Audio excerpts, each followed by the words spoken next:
cross over now to our correspondent Gallagher Fenwick in Jerusalem to get the very latest. Gallagher, the fighting there continuing overnight, really still no end in sight, the latest we're hearing, notably from the Israeli authorities. Absolutely tough words coming out, notably of the Israeli Prime Minister, who addressed his people yesterday, explaining that the operation is not yet over. This type of rhetoric is meant to keep applying maximum pressure on his enemies until a ceasefire is reached. Obviously, we are not quite there yet. You mentioned casualties on both sides yesterday, Tuesday, albeit we did see some lulls both in the rocket fire coming out of Gaza towards Israel and in Israel's air raids. But it has to be said the death toll is extremely high, and the Israeli Air Force has kept on pounding the Gaza Strip. Yesterday, the bombing seemed to move slightly towards targets in the south. The Israeli army saying that it is continuing to target notably military leaders belonging to the armed groups out there, the Al-Qassam brigades, the armed branch of Hamas, but also the Islamic Jihad. Both sides trying to achieve some sort of victory for Israel. That's very clear. That would be deterrence.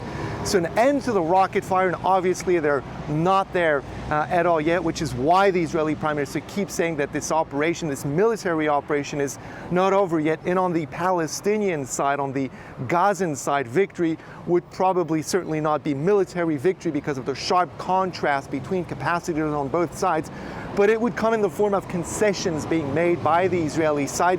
Yesterday, for instance, one such concession would be the opening of crossings into the Strip in order to allow for humanitarian aid, food, medical supplies, and fuel to come in. But we can also see, as one Israeli official put it to me yesterday, Tuesday, that things remain extremely fragile and volatile, and that one single dramatic event on either side of this conflict could send things right back into a flare-up of violence. Meanwhile, Gallagher, on the diplomatic front, little advance. The UN met for a fourth time and for a fourth time failed to issue a joint statement on the issue. We did, though, see some movement, notably a proposal from France towards a resolution.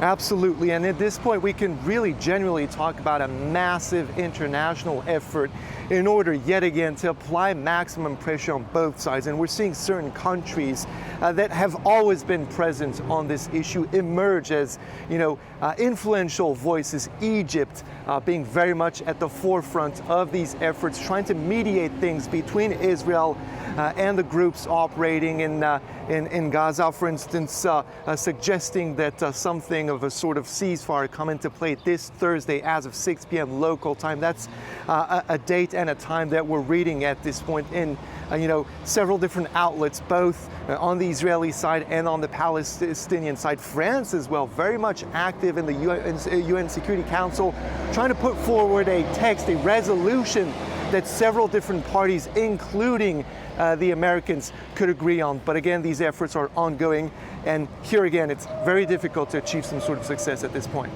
Gallagher Fenwick in Jerusalem for now. Thanks very much.